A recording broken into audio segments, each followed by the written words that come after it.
Assalamualaikum warahmatullahi wabarakatuh. Perkenalkan, nama saya Doni Saindra SHMH, dosen tetap pada Fakultas Hukum Universitas Islam Riau. Dengan nomor induk dosen nasional saya 1014097901, yang mana saya sudah mengajar, mengabdi di UIR kurang lebih 9 tahun, di mana saya mengampu mata kuliah tentang hukum laut. Nah, dari mata kuliah yang saya ajar itu tentang hukum laut yang 2 SKS, yang dalam penyelesaiannya itu pertemuan ada 14 kali pertemuan. Adapun bentuk metode yang saya gunakan dalam pembelajaran itu ada yang disebut dengan DIA atau Delivery, Interaction, dan Innovation. Nah, dalam hal pembelajaran ini diharapkan kepada mahasiswa dapat memahami tentang aspek-aspek kelautan atau bentuk-bentuk apa saja yang mendasari dari aturan-aturan dari perjanjian internasional tersebut yang disebutkan di dalam UNCLOS, yang dituangkan di dalam perkembangan dan pembaharuan undang-undang yang ada di Indonesia. Dari metode delivery, interaction, dan assessment yang saya sampaikan ke mahasiswa dalam pembelajaran, juga diharapkan kepada mahasiswa itu dapat memahami dan bisa menjelaskan gambaran-gambaran tentang kurikulum yang disebutkan di dalam Fakultas Hukum ini untuk bisa dijelaskan juga nantinya kepada masyarakat luas. Nah, adapun tujuan dari video ini itu salah satunya sebagai bahan dari persyaratan sertifikasi dosen atau yang lebih sering disebut dengan pernyataan diri atau yang PD atau persepsional diri, dalam bentuk menunjukkan inovasi teknik belajar maupun bentuk-bentuk tridharma atau pengabdian penelitian yang ada di Universitas Islam Riau, khususnya yang saya sebagai dosen di Fakultas Hukum UIR. Baik, adapun dari bobot mata kuliah ini, hukum laut ini ada 2 SKS.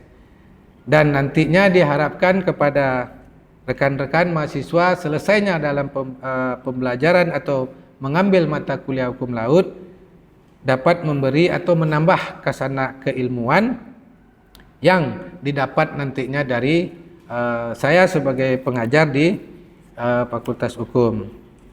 Nah, dari 14 pertemuan itu ada 7 sebelum ujian tengah semester, itu menjelaskan, mengarahkan tentang bahan-bahan atau materi atau diskusi-diskusi lainnya. Setelah UTS 7 di atas, setelah UTS menjelang ujian akhir semester, mahasiswa melakukan bentuk pembuatan atau memahami dalam bentuk PPT hingga mereka nantinya dapat mempresentasikan, baik itu dalam bentuk diskusi kelas ataupun diskusi kelompok-kelompok kecil di kelas yang mereka bentuknya.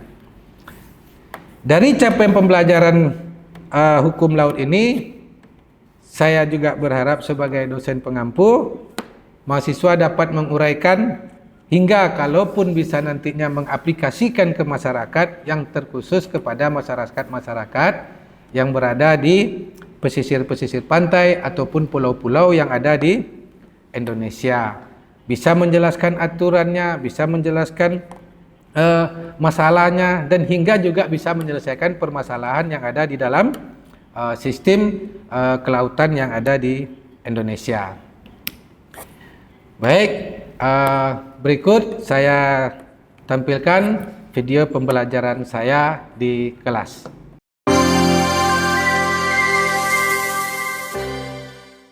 Oke, kembali kita kepada sesi yang selanjutnya pada hari ini dengan materi yang sudah saya sampaikan kepada rekan-rekan mahasiswa itu tentang ini lanjutan ya, kita menyampaikan sesi sebelumnya. Jadi di sesi ini kita masuk kepada tentang perkembangan kelautan di Indonesia. Di sini ada saya bagi, itu yang pertama di A-nya ada tentang keterpurukan kelautan, terus yang B-nya upaya dalam membangun kelautan di Indonesia. Nah, jadi di dalam keterpurukan kelautan itu sengaja saya buat batasannya dibagi menjadi dua supaya rekan-rekan mahasiswa dapat memahami mana yang membuat keterpurukan dalam sistem kelautan atau upaya dalam membangun tentang kelautan. Nah, di dalam hukum laut ini juga dibagi yang namanya item-item dalam pembangunan atau perkembangan yang terdapat di sistem hukum kelautan yang ada di Indonesia. Sama halnya ketika kita mempelajari yang namanya UNCLOS, itu juga dimuat di dalam peranan atau dalam upaya membangun kelautan di Indonesia.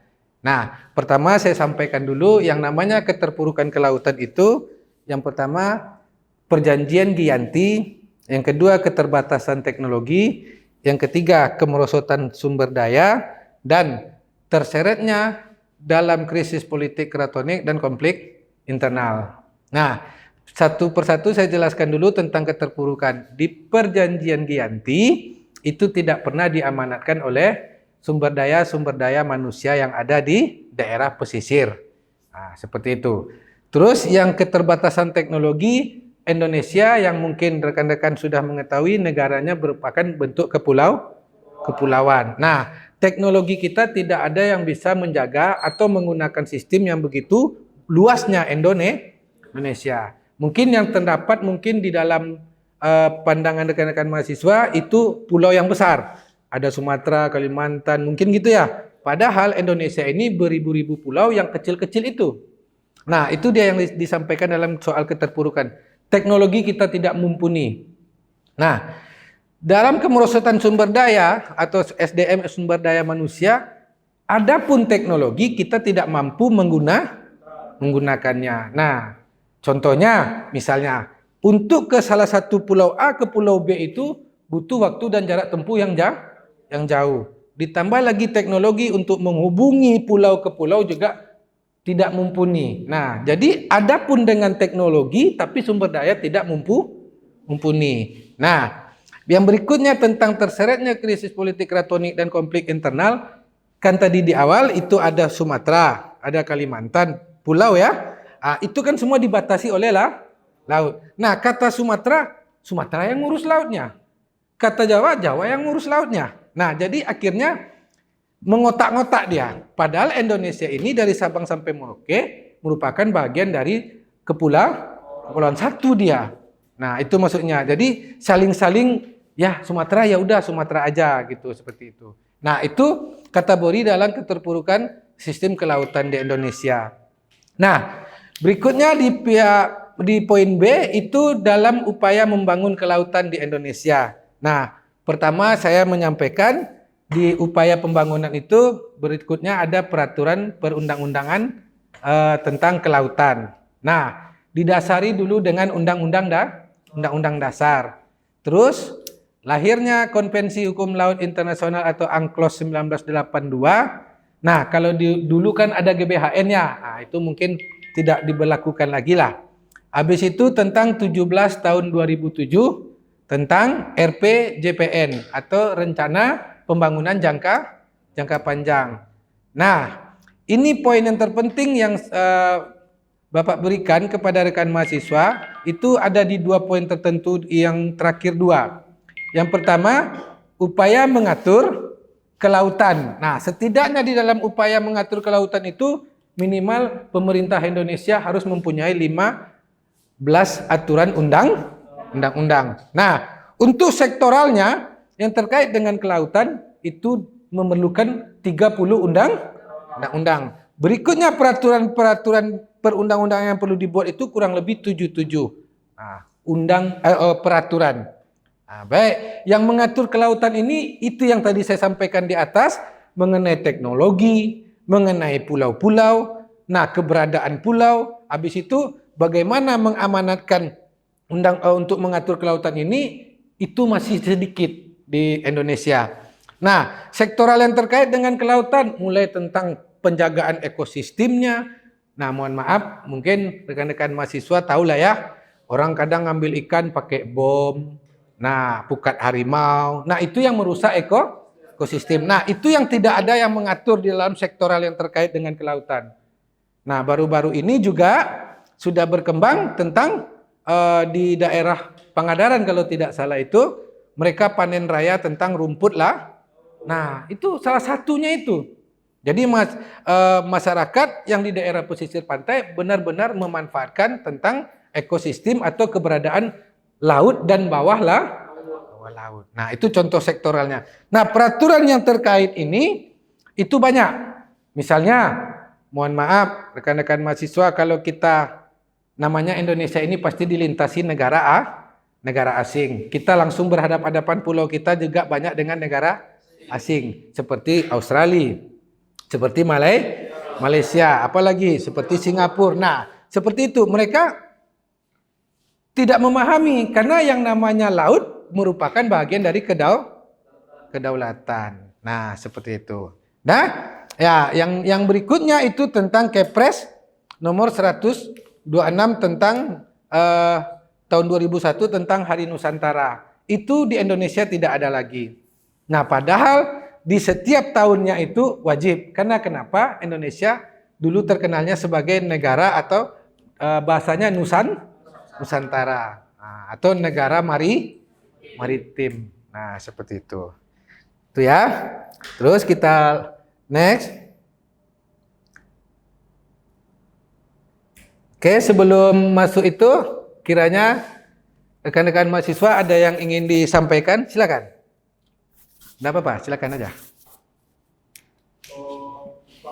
Ya. Terkait kita sudah berbicara tentang ANKLOS kan? Ya. Sebenarnya apa sih inti sebenarnya dari ANKLOS itu sebenarnya? Oke, baik. Ada yang lain? Silakan. Biar nanti bisa kita samakan pemikiran, biar memahami. Nah. Cukup sama pertanyaannya? Oke, baik. Nah, di yang berikut ini ada yang disebut dengan muatan UNCLOS 1982 atau United Convention Law of the Sea atau Konvensi Hukum Internasional tentang Kelautan. Nah, Indonesia ikut Pak meratifikasi, ikut. Kita ikut melakukan perjanjian. Nah, setelah perjanjian ini diratifikasi, dilakukan verifikasi kembali ke Indonesia, tentu sangat diuntungkan bagi Indonesia. Pertanyaan pertama, kenapa? Karena Indonesia negara maritim. Yang kedua, negara Indonesia negara kepulau. Yang ketiga, negara Indonesia berhadapan-hadapan langsung dengan negara asing dan negara tetangga. Oke. Pertanyaan teman tadi itu mengenai apakah peranan muatan UNCLOS tersebut. Nah, bagi Indonesia yang tadi di awal kita mulai dari upaya perkembangan itu, ini saya tampilkan ada 15. Nah, 15 dari muatan UNCLOS ini pertama itu tentang prinsip negara kepulauan. Nah, dari prinsip negara kepulauan kita diuntungkan karena memang negara kita memang berpulau-pulau. Itu diuntungkan yang pertama di dalam UNCLOS itu. Yang kedua, perairan pedalaman. Kita punya selat, kita punya laut, semuanya kita punya. Kalau yang ingat rekan-rekan mahasiswa, ada berapa selat di Indonesia? Pertama Selat Sunda. Yang kedua Selat Malah. Apalagi yang ketiga di Kalimantan ada Selat Karima. Mungkin ada bermacam bentuk selat. Nah, itu salah satu bentuk-bentuk perairan pedalaman. Samudra kita juga ada berapa? ada Samudra Hindia, Samudra Pasifik. Nah, itu salah satu contoh. Oke, yang ketiga dari fungsinya Indonesia terhadap muatan UNCLOS itu laut wilayah atau teritorialnya. Nah, di dunia kita merupakan nomor 2 lautnya terluas itu setelah Uni Soviet atau Rusia. Maka itu Indonesia itu diukurnya dari luasnya lah laut. Nah, mungkin waktu di SMA pernah dengar lah ya, Indonesia ini lautannya berapa persen dan daratannya berapa Nah, berarti banyak lah lautnya daripada darat. Nah, itu dia diukurnya ada fungsinya gitu. Terus dari muatan UNCLOS sendiri bagi Indonesia adanya sebuah zona tambahan. Begini, dulu waktu zaman penjajahan laut kita cuma berjarak 3 mil dia. Nah, sekarang Indonesia sudah merdeka dan meratifikasi UNCLOS, itu ada beberapa zona tambahan. Pertama, 10 mil. Itu batas dari bibir pulau yang ada di Indo. Ada yang namanya zona tambahan itu pertama zona ekonomi eksklusif, zona dagang dan zona internasional. Nah, seperti itu. Terus di bawahnya lagi masuk dalam kategori zona tambahan ekonomi eksklusif itu kita diberikan kenapa? Karena daerah Indonesia merupakan lintasan perdagangan. Nah, berikutnya yang keenam ada yang disebut dengan landas kontinen. Nah, landas kontinen ini sama seperti halnya, ini ada mungkin kebayang lah ya satu pulau. Pulau itu kan pasti miring bawah dasarnya. Nah, itu yang disebut dengan landas kontinennya. Diukur dari tinggi dan kemiringan dari sebuah pulau.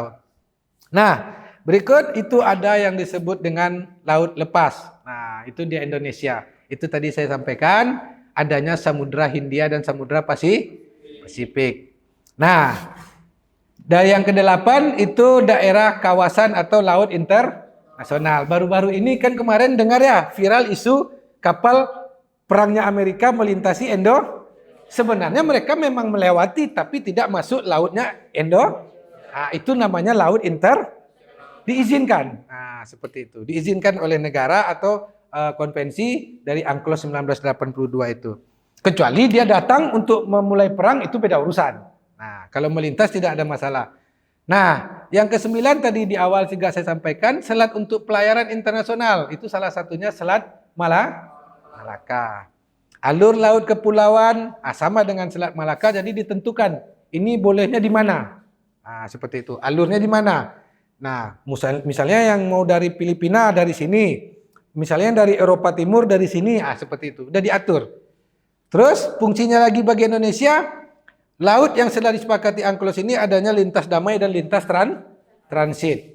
Misalnya kapal Indonesia berlayar ke Australia, habis minyak, kita bisa berhenti sebentar untuk bongkar minyak kah, bahan bakar kah, seperti itu. Dan satu lintas damai itu ketika terjadinya perang. Nah, di salah satu bentuk kawasan. Kalau kapal itu bersifat bantuan tidak boleh diganggu. Nah, itulah maka itu Indonesia waktu Palestina atau mengirimkan bantuan ke Palestina itu dibuatkan tanda palang merah Nah, hanya boleh melintas kapal-kapal yang disebut dengan logistik atau bantuan kesehatan. Nah, yang utamanya dari yang ini ada di bawah nomor 12, 13, 14 dan 15. Itu yang diuntungkan kita. Kenapa? Perikanan di 12. Ikan di Indonesia ini mohon maaf apa macam yang tidak ada? Nah, coba. Semuanya lengkap. Nah, coba, begitulah besarnya Allah Tuhan Yang Maha Esa ini terhadap lautnya Indonesia. Terus perlindungan dan pemeliharaan lingkungan laut. Nah, kita back tadi ke yang keterpurukan dan perkembangan ke laut. Nah, perlindungan dan pemeliharaannya seperti apa? Ya, diingatkan kepada masyarakat bagaimana daerah-daerah pulau tertentu, misalnya mancing ya Bu, atau ngambil ikan ya Bu, jangan menggunakan pukat-pukat harimau atau racun-racun ikan untuk Nah, itu salah satunya mengganggu ekosistem. Nah, riset ilmiah kelautan. Nah, bayangkan. Terumbu karang Indonesia itu salah satu terbaiknya dalam bentuk sumber-sumber obat-obatan yang ada di dunia, bukan Indonesia. Nah, contohnya apa? Beberapa kali para kapal-kapal peneliti dari universitas-universitas di Eropa, Asia melakukan observasi dalam bentuk penelitian terumbu terumbu karang Indonesia. Nah, kalau sudah orang mancing atau orang mengambil ikan menggunakan pukat, tentu habis dia ekosistem ke bawah laut. Nah, yang terakhir dari pertanyaan teman tadi, perkembangan dan alih teknologi. Nah, salah satunya itu Indonesia merupakan daerah pulau yang otomatis sering terjadinya getaran-getaran gempa yang berada di bawah samudra atau di bawah laut. Nah, maka itu kita selalu mengembangkan teknologi untuk menjaga pulau-pulau ini dengan memasangkan alat-alat seperti pemasangan alat-alat deteksi gempa atau tsunami atau gelombang lautnya itu. Nah, seperti itu. Jadi ada hal-hal yang menentukan apa yang diinginkan dari sebuah muatan UNCLOS, rekan-rekan mahasiswa dapat memahami. Nah, seperti itu. Kira-kira cukup? Baik. Terima kasih untuk pada sesi kuliah kita hari ini.